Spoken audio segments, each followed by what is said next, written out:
जन्नत ऐसे नहीं मिल जाएगी। अगर एक इंसान दुनिया के अंदर राहत को हासिल करना चाहता है, चैन को हासिल करना चाहता है, लग्जरी लाइफ गुजारना चाहता है, तो वो क्या करता है? दिन रात मुशक्कत से काम करता है, मेहनत से काम करता है, ओवर टाइम करता है। जब लोग आराम कर रहे हो तब भी वो सोच रहा होता है कि कैसे ज्यादा से ज्यादा पैसा कमाया जा सके। तब जाकर उसको कहीं इतनी रकम मुयस्सर आती है कि वो दुनिया के अंदर कुछ चैन और सुकून की जिंदगी गुजार सके। कितनी कोशिश करता है। इसी तरह जन्नत के हुसूल के लिए दुनिया के अंदर अपने आप को खपाना पड़ेगा, थकाना पड़ेगा। इसके बगैर जन्नत का हुसूल मुमकिन नहीं। सही मुस्लिम के अंदर हदीस है, अता इब्न अबी रबाह रहमहुल्लाह, ये ताबी हैं, गालिबन सैयद अब्दुल्लाह इब्न अब्बास इनके साथ थे।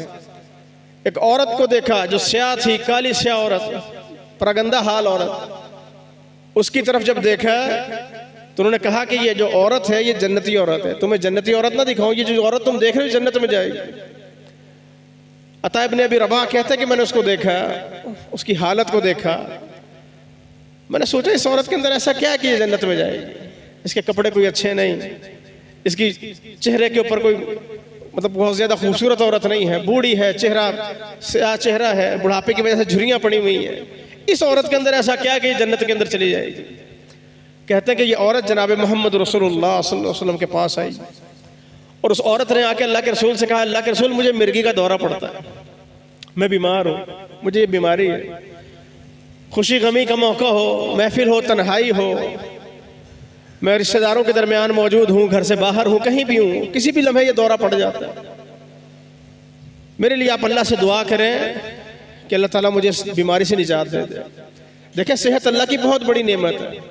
जो इंसान बीमार है ना, उससे पूछेंगे ये सेहत कितनी बड़ी नेमत है। हम रोज़ा रख सकते हैं अल्लाह की तौफीक से, अल्हम्दुलिल्लाह। जिसको शुगर की बीमारी, जिसकी शुगर ज़्यादा है, वो रोज़ा नहीं रख सकता, उसको भूख की बर्दाश्त नहीं होती। जिसके गुर्दे ख़राब है वो पानी पिए बगैर दिन में रह नहीं सकता, उसको प्यास इतनी लगती है। गुर्दे बचाने हैं, जान बचानी है, वो रोज़ा नहीं रख सकता। तंदुरुस्त इंसान की बेशुमार ख्वाहिशात हो सकती हैं, बीमार इंसान की सिर्फ एक ख्वाहिश होती है कि अल्लाह मुझे सेहत दे दे। कहने लगे अल्लाह के रसूल आप अल्लाह से दुआ करें अल्लाह मुझे सेहत दे दे।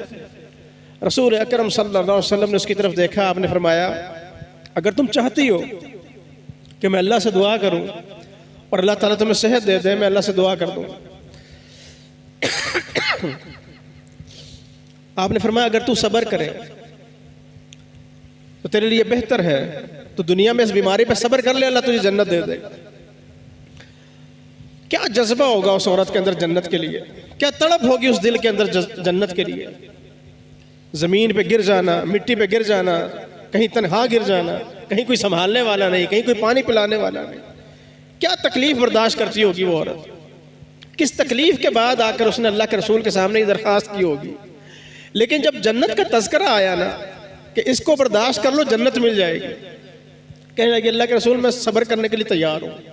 अगर इस तकलीफ के बदले जन्नत मिल रही है ना, मैं सब्र करने के लिए तैयार हूँ, लेकिन एक दरखास्त है, मैं औरत ज़ात हूँ, जब मुझे दौरा पड़ता है मैं गिरती हूँ, कभी लिबास आगे पीछे हो जाता है। आप अल्लाह से ये दुआ करें कि मेरा सतर बरहना ना हो, मैं बेलिबास ना हो, कभी गिर जाऊं तुम बेपर्दगी ना हो। क्या पाक दामन औरतें, अपनी इज्जत, अपनी इफ़्फ़त, अपनी पाक दामनी का कितना ख्याल है कि किसी गैर मर्द की मुझ पर नजर न पड़ जाए। जन्नत की कितनी मोहब्बत है कि सारी उम्र जितनी भी जिंदगी गुजारी, 60 साल, 70 साल, 80 साल, 100 साल, जितनी जिंदगी गुजारी, उस तकलीफ को पाला, उस तकलीफ पर सब्र किया, बगैर शिकवे, बगैर शिकायत के, बगैर इलाज के। अल्लाह अकबर। क्यों कि इस तकलीफ पर मुझे जन्नत मिल जाएगी।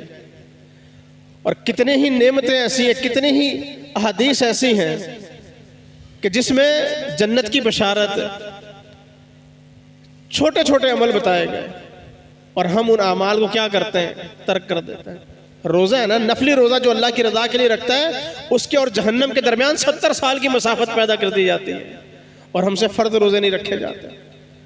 मुतलाशी होते हैं, कोई उधर आ जाए, कोई बहाना आ जाए, किसी तरीके से रोज़ा छोड़ना पड़ जाए, बाकी बाद में देखी जाएगी। क्या तड़प होगी उस दिल के अंदर जन्नत की। यहाँ तो मर्दों से रोज़ा नहीं रखा जाता ना, वो औरत सारी उम्र उस तकलीफ के साथ गुजारने के लिए तैयार है कि मुझे जन्नत मिलेगी, जन्नत का वादा है इस अमल के साथ, तो ठीक है, मुझे जन्नत चाहिए, मैं इस तकलीफ को बर्दाश्त कर दूँ। अल्लाह ताला का फरमान है, लन तनालुल बिर्रा हत्ता तुनफिकू मिम्मा तुहिब्बून, तुम उस वक्त तक नेकी को नहीं पहुंच सकते, लन तनालुल बिर्रा, तुम उस वक्त तक जन्नत को नहीं पा सकते, हत्ता तुनफिकू मिम्मा तुहिब्बून, जब तक कि तुम अल्लाह की राह में वो चीज़ खर्च ना करो जो तुम्हें सबसे ज़्यादा महबूब। बिर का मतलब होता है नेकी, वो कोई सी भी हो सकती है, वो कौली हो, वो फेली हो, बदनी हो, वो माली हो, कोई भी नेकी हो सकती है। लेकिन उलमा ने, मुफस्सिरीन ने यहाँ पे बिर का एक तर्जुमा जन्नत भी किया है कि लन तनालुल बिर्रा, तुम हरगिज़ जन्नत में दाखिल नहीं हो सकते हत्ता कि अपनी पसंदीदा चीज़ अल्लाह की राह में खर्च ना करो। और इसके बाद सैयदना इब्राहीम का तज़किरा है, क्यों कि ये रूए ज़मीन के वो इंसान थे कि इज़ क़ाल लहू रब्बुहु अस्लिम क़ाल अस्लमतु लिरब्बिल आलमीन, कि अल्लाह ने जब कहा इब्राहीम ये काम करना है, कहा या अल्लाह हाज़िर, इब्राहीम इस चीज़ ये काम करना, बच्चा ज़बह करना है, अल्लाह हाज़िर, बीवी और बच्चे को जंगल बियाबान में छोड़ना, या अल्लाह मैं हाज़िर, आग भड़कने लगी हुई है, महीनों जलाई गई, हफ्तों जलाई गई, ईंधन जमा किया गया, इब्राहीम मेरे लिए कूदना है, अल्लाह हाज़िर हूँ। जो चीज़ महबूब थी अल्लाह की रज़ा के लिए दाव पे लगा दी। कहा तुम जन्नत उस वक्त तक नहीं पा सकते जब तक के अपनी महबूब चीज़ को अल्लाह की राह में खर्च ना करो। अबू तलहा रज़ी अल्लाह ताला अन्हु बड़े जलील कदर सहाबी हैं, जब इस आयत को पढ़ा, जागीरदार आदमी थे, लैंडलॉर्ड आदमी थे, बहुत सारी ज़मीनें थी मदीने के अंदर, मस्जिद नबवी के अकब में एक बाग था बेरुहा के नाम से, उसके अंदर बड़ा पानी था, मीठा था, शफाफ था। रसूल अकरम सल्लल्लाहु अलैहि वसल्लम उस बाग में जाते, अबू तलहा अल्लाह के रसूल की मेज़बानी करते, आपकी खिदमत करते, आपको खजूरें पेश करते, आपको ताज़ा और ठंडा पानी पेश किया जाता। अब दिल में सोचा कि मुझे कौन सी चीज़ें जो सबसे ज़्यादा पसंद है, जिसको मैं खर्च करके जन्नत को पालूँ। अपनी सारी जायदाद पर नज़र डाली, दिल में ख्याल आया कि ये जो मेरा बाग है ना सबसे कीमती है, मैं इसको अल्लाह की राह में दूँगा। अल्लाह के रसूल सल्लल्लाहु अलैहि वसल्लम के पास आए और आकर अर्ज़ की, अल्लाह के रसूल मैं इस बाग को अल्लाह के रास्ते में वक्फ करता हूँ, अल्लाह के रास्ते में देता हूँ। आपने फरमाया ये तो बड़ा कीमती माल है, एक काम करो, इस माल को अपने करीबी रिश्तेदारों पे खर्च करो। और ये भी दीन इस्लाम का एक हुस्न है कि इंसान जिसके साथ जुड़ा हुआ है ना, दीन इस्लाम ने हुक्म दिया कि उसका ख्याल करो। ये हमारा अलमिया है कि हम अपनी सखावत का डंका बजाने के लिए सारी दुनिया में माल खर्च करते हैं, लेकिन अगर मेरा सगा भाई कल्लाश है, मुफलिस है, किसी वजह से नाराज़गी है, मेरा मामू है, मेरी फुप्पियाँ हैं, मेरी खाला है, कोई भी रिश्तेदार है और उसके साथ नाराज़गी है, वो कल्लाश है, मुफलिस है, मैं सारी दुनिया में माल खर्च करूँगा लेकिन कभी अपने उस रिश्तेदार पर माल खर्च नहीं करूँगा। अल्लाह के रसूल ने फरमाया ये तो कीमती माल है, तुम्हारा सबसे कीमती असासा है, इसको खर्च करना है, सवाब कमाना है तो दुगना सवाब लो, फिर अपने रिश्तेदारों पर इसको खर्च करो। एक सदके का अजर होगा, दूसरा सिला रहमी का अजर होगा। कितना कीमती बात, सबसे कीमती एसेट, सबसे कीमती असासा, लेकिन जन्नत की तलब, जन्नत की तड़प का ये अल्लाह की राह में देने के लिए तैयार। अमीरुल मोमिनीन सैयदना उमर बिन खत्ताब रज़ी अल्लाह ताला अन्हु ने जब ये आयत पढ़ी कि लन तनालुल बिर्रा हत्ता तुनफिकू मिम्मा तुहिब्बून, तुम जन्नत में दाखिल नहीं हो सकते हत्ता कि कीमती चीज़ को अल्लाह की राह में खर्च करो। अल्लाह के रसूल के पास आया कि अल्लाह के रसूल वैसे तो कोई इतना ख़जाना पास मौजूद नहीं है, लेकिन खैबर में जो हिस्सा मुझे मिला है ना, जो ज़मीन मिली है, मुझे बड़ी महबूब है, बड़ी पसंद है, मैं ये सारी ज़मीन अल्लाह की राह में वक़्फ़ करता हूँ, मैं अल्लाह की राह में खर्च करने के लिए तैयार हूँ। रसूल अकरम सल्लल्लाहु अलैहि वसल्लम ने ज़मीन उम्दा थी, अच्छी थी और मशवरा भी अच्छा दिया। आपने कहा उमर इस ज़मीन को रोक लो, इसकी असल को रोक लो, इसकी कमाई को, इसके फल को, उसको तकसीम करो, गोया के इस चीज़ को वक्फ कर दो, खुद इसकी निगहबानी करो, खुद इसकी केयर करो, लेकिन इससे जो आमदन आए वो गरीबों में तकसीम कर दो। आज भी मसाजिद और मदारिस को ऐसे औकाफ की या ऐसे वक्फ की ज़रूरत है ताकि मस्जिद के मदारिस के मामलात बेहतरीन तरीके से चल सके। ये हर साल जो हाज़िरी देकर हाथ फैलाना पड़ता है, यकीनन ये किसी इंसान को पसंद नहीं है कि वो लोगों के सामने आए और खड़ा होकर ऐलान करे, ख़ासकर जो बंदा कराची में रहता है, जिसने कभी न कभी आमना सामना होता है, किसी को शौक़ नहीं होता कि अपनी इज़्ज़त को दाव पे लगाए, अपनी इज़्ज़त व नफ्स को दाव पे लगाए। अल्लाह के रसूल ने मशवरा दिया कि अल्लाह ने तुम्हें माल दिया, तुम पूरा माल खर्च करना चाह रहे हो तो क्या करो, असल को रोक लो और इसकी जो कमाई आती है उसको वक्फ कर दो, उसको तकसीम कर दो। सैयदना अब्दुल्ला इब्न उमर रज़ी अल्लाह ताला अन्हु, बाप नेक होना, औलाद बाप के नक्शे कदम पर चलती है। देखा कि मुझे कौन सी चीज पसंद है, दौलत पास थी नहीं, एक लौंडी थी, एक कनीज थी, खूबसूरत थी, बड़ी पसंद थी। कहा अगर जन्नत चाहिए तो इसको आजाद कर दो। उस लौंडी को अल्लाह की रजा के लिए, जन्नत के हुसूल के लिए क्या किया, आजाद कर दिया कि मुझे जन्नत चाहिए। सैयदना अबू दहदा रज़ी अल्लाह ताला अन्हु, अल्लाहु अकबर, बड़े जलील क़द्र इंसान, बड़े अजीम इंसान। हदीस में आता है कि रसूल अकरम सल्लल्लाहु अलैहि वसल्लम बैठे हुए हैं और लोग भी बैठे हुए हैं, इतने में दो शख्स आए और आकर अल्लाह के रसूल से कहा, अल्लाह के रसूल ये मेरा भाई है, मैं इसके साथ बाग में काम कर रहा हूँ। अब बाग में एक दरख्त आ गया, मैं चाहता हूँ कि ये दरख्त ये मुझे दे दे ताकि मैं अपने हिस्से पे दीवार उठा लूँगा, इसका हिस्सा अलग हो जाएगा, मेरा अलग हो जाएगा। एक दरख्त बीच में आ रहा है, इस चीज़ को लेकर मेरे और इसके दरमियान झगड़ा हो रहा है। रसूल अकरम सल्लल्लाहु अलैहि वसल्लम जहाँ बेशुमार काम किया करते थे ना, वहाँ आप लोगों के दरमियान सुलह करवा दिया करते थे। ये बहुत बड़ी नेकी है। वसुलहु खैर, सुलह के अंदर खैर है। सुलह करवाने वाला कार्य खैर कर रहा है, वो मियाँ बीवी के दरमियान हो, दो दोस्तों के दरमियान हो, दो नमाजियों के दरमियान हो, दो भाइयों के दरमियान हो, दो कबीलों के दरमियान हो, दो मुल्कों के दरमियान हो, सुलह कराने वाला बड़ा खैर का काम कर रहा है। फरमाया लैसल कज़्ज़ाबुल लज़ी युस्लिहु बैनन नास, लोगों में सुलह कराने वाला सुलह के लिए झूठ बोल दे, वो अल्लाह कहता तू झूठ ही नहीं बोला, वो झूठा लिखा ही नहीं जाता।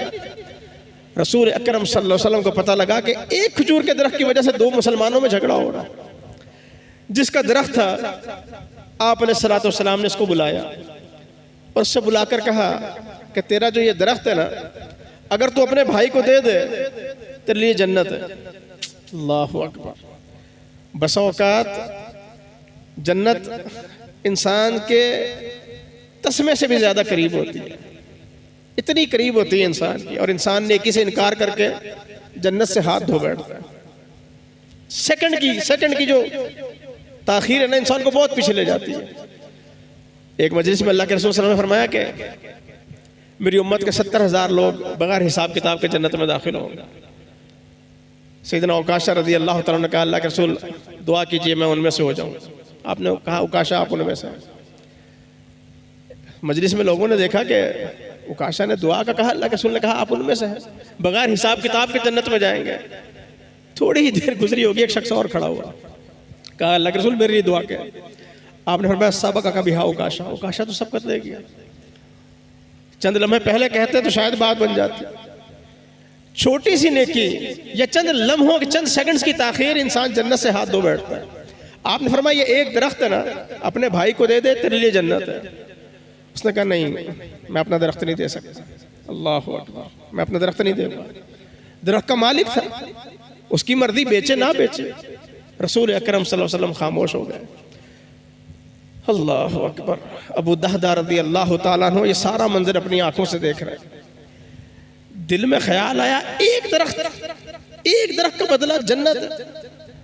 दुनिया जन्नत बाग को कहते हैं, और दुनिया का बाग नहीं, अल्लाह का बनाया बाग, अल्लाह की बनाई जन्नत, कि जिसके बारे में अल्लाह ने कहा वसारिउ इला मग़फ़िरतिन मिन रब्बिकुम व जन्नतिन अर्ज़ुहा अस्समावातु वल अर्ज़। अल्लाह की मग़फ़िरत की तरफ और उस जन्नत की तरफ लपको जिसकी चौड़ाई आसमान और ज़मीन के बराबर है। कोई छोटी जन्नत नहीं है, छोटा बाग नहीं है। अबू दहदा उठे, उस बंदे के पास गए, कहा वो जो तुम्हारा दरख्त है ना, जिसके बदले तुमसे जन्नत का वादा हुआ, मेरा बाग है, उस बाग में मेरा घर भी बना हुआ है। एक काम करो, वो दरख्त मुझे बेच दो, वो बाग तुम्हारा हो गया। बस औकात इंसान कमज़ोर है ना, माल के साथ अटैच हो जाता है। जन्नत पर हाँ नहीं की, अबू दहदा रज़ी अल्लाह ताला अन्हु की ऑफर कबूल कर लिया। कहा ठीक है तुम्हारा बाग है, मुझे कबूल है। अबू दहदा अपने घर गए, उनकी बीवी घर पे काम कर रही है। बाग में दाखिल नहीं हुए कि अब ये बाग जन्नत के एवज बेच दिया, अब इंशाल्लाह उस जन्नत में जाना है। अपनी बीवी को बाग के बाहर से आवाज दी कि अगर अल्लाह ने कोई अमानत दी है, उस अमानत को वापस कर दिया जाए तो तुम्हारा क्या ख्याल है। या ये बताओ कि अगर किसी इंसान को किसी छोटी चीज के बस जन्नत का सौदा मिल रहा हो तो वो जन्नत का सौदा कर ले, ये सौदा कैसा है? कहा ये तो बड़ा नफा बख्श सौदा है। कहा अगर नफा बख्श सौदा है, छोड़ो सारा कुछ, बाहर आ जाओ, अब जन्नत का सौदा हो चुका है। इंसान खुद नेक हो, बीवी भी नेक मिलती है। हम में से कोई शख्स ऐसा काम करके जाए तो घर में वो दुर्गत बनेगी जिसकी कोई हाल नहीं, कि सारा माल अल्लाह की राह में दे कर आ गया। अभी अफ्तारी के लिए सामान लेने भेजा था और जो जेब में पड़े थे वो भी खर्च करके आ गया। वो जन्नत का सुनकर इतनी खुश हुई, सब कुछ छोड़ दिया, ना जबान पे शिकवा, ना शिकायत, ना नाराजगी, ना कोई शिकायत, ना कोई तंज, ना कोई ताना। क्यों? इस सदके के बदले में क्या मिल रहा है? वो जन्नत मिलने लगी हुई है। अल्लाह अकबर। बाहर आ गए, रसूल अकरम सल्लल्लाहु अलैहि वसल्लम के पास आए, कहा अल्लाह के रसूल, मुझे एक दरख्त का मामला था ना, वो दरख्त में अल्लाह के रास्ते में सदका करता हूँ, मेरे लिए जन्नत है। आपने फरमाया अबू दहदा, अल्लाह ने उससे कहीं बेहतरीन जन्नत तेरे लिए तैयार कर रखी है। तो इंसान खुद को जहन्नम से बचाने के लिए और अपने आप को जन्नत में दाखिल करने के लिए जो अमल कर सकता है कर गुजरे, किसी अमल को हकीर ना समझे। फरमाया ला तहकिरन्ना मिनल मारूफ शैया, किसी नेकी को हकीर ना समझो, पता नहीं कौन सी नेकी जन्नत के अंदर लेकर चली जाए। और सहाबा इकराम का ये मामूल था कि जब उनको पता लग जाता ना कि किसी अमल पर अमल करने से, किसी चीज़ पर अमल करने से, किसी हदीस पर अमल करने से जन्नत मिल जाएगी, वो उसको लाजिम इख्तियार कर लेता है। एक मरतबा रसूल अकरम सल्लल्लाहु अलैहि वसल्लम ने इरशाद फरमाया सहाबा के दरमियान, आपने कहा कि कौन है जो मुझे एक बात की ज़मानत देता है, मैं उसको जन्नत की ज़मानत देता हूँ। सैयदना सौबान रज़ी अल्लाह तआला अन्हु मौजूद थे। कहा अल्लाह के रसूल, मैं ज़मानत देता हूँ। किस चीज़ की ज़मानत चाहिए? सिर्फ जन्नत का सुना, ये नहीं पूछा कि क्या है, क्या करना पड़ेगा, दिन में कितनी मरतबा करना पड़ेगा, छोड़ सकता हूँ नहीं छोड़ सकता, बीमार हो जाऊँ तो छोड़ दूँ क्या? ना कोई सहूलत मांगी, ना कोई रुखसत मांगी, बस सुन लिया कि अगर उसकी ज़मानत देते हो तो जन्नत मिल जाएगी। अब दुनिया की हर तकलीफ गवा रहा है, दुनिया का हर दुख, हर गम गवा रहा है। रसूल अकरम सल्लल्लाहु अलैहि वसल्लम ने इरशाद फरमाया कि ला तसअलु नास शैया, लोगों से सवाल ना करना, लोगों से कभी हाथ ना फैलाना। फिर रूए ज़मीन ने देखा, फिर चश्मे फलक ने देखा कि सौबान अगर सवारी पे सवार हो जाते, कोड़ा गिर जाता, ये ना कहते यार ये पकड़ाना, कभी किसी को ये भी नहीं कहा। सवारी से नीचे उतरते, उतर के खुद पकड़ते। क्यों? क्योंकि रसूल अकरम सल्लल्लाहु अलैहि वसल्लम को ज़बान दे बैठे थे कि आज के बाद मैं लोगों से सवाल नहीं करूँगा। तो जन्नत की ये तड़प आज मेरे और आपके अंदर क्या हो चुकी? मफकूद हो चुकी, ख़त्म हो चुकी, महव हो चुकी। हमसे 8 रकात तरावियाँ नहीं पढ़ी जाती, 2 रकात पढ़ेंगे आके लेट जाएंगे, या दीवार से टेक लगा के बैठ जाएंगे और कुरान मजीद खुला हुआ है और मोबाइल पर देखने लगे हुए, और अंदाज़ा है कि इमाम साहब ने यहाँ पर आके सजदा करना है, रुकू करना है। अब जल्दी से अंदाज़ा हो गया कि 7-8 मिनट तक या 5 मिनट 6 मिनट तिलावत होती है, बैठे हुए जैसे रुकू करीब आया जल्दी से आके अल्लाहु अकबर करके खड़े हो जाएंगे। तो ये हम किसको धोखा देने लगे हुए हैं? मन कामा रमज़ान ईमानन व इहतिसाबन, इसका ये तर्जुमा समझने के जिसने रमज़ान का क़याम ईमानदारी के साथ किया, बेईमानी के साथ नहीं किया, ईमानन व इहतिसाबन, ईमान के साथ और सवाब की नीयत से, तो ये तो बेईमानी चलने लगी हुई है। रमज़ान के क़याम की अहमियत को समझे, रमज़ान के एक एक लम्हे को समझे, रमज़ान में की नेकी, इसके तो नवाफिल का सवाब फ़राइज़ के बराबर हो जाता है, और फ़राइज़ का क्या कहना। लिहाजा ज़रूरत इस अमर की है कि जन्नत के जज्बे को 2 चंद करें और इस जन्नत को पाने के लिए जो नेकी कर सकते हैं कर गुजरें। अल्लाह ताला से दुआ है अल्लाह अमल करने की तौफीक अता फरमाए। आप साथियों की खिदमत में एक छोटा सा ऐलान किया था, जामिया मस्जिद खतियतुल कुबरा इस्लाम नगर औरंगी टाउन सेक्टर 11.5 में है। अल्हम्दुलिल्लाह तकरीबन सन 2010 से ये वहाँ पे वाक़ है। जमाती जो है मकामी तौर पर कमज़ोर है, अल्हम्दुलिल्लाह वहाँ पर 10 साल से 11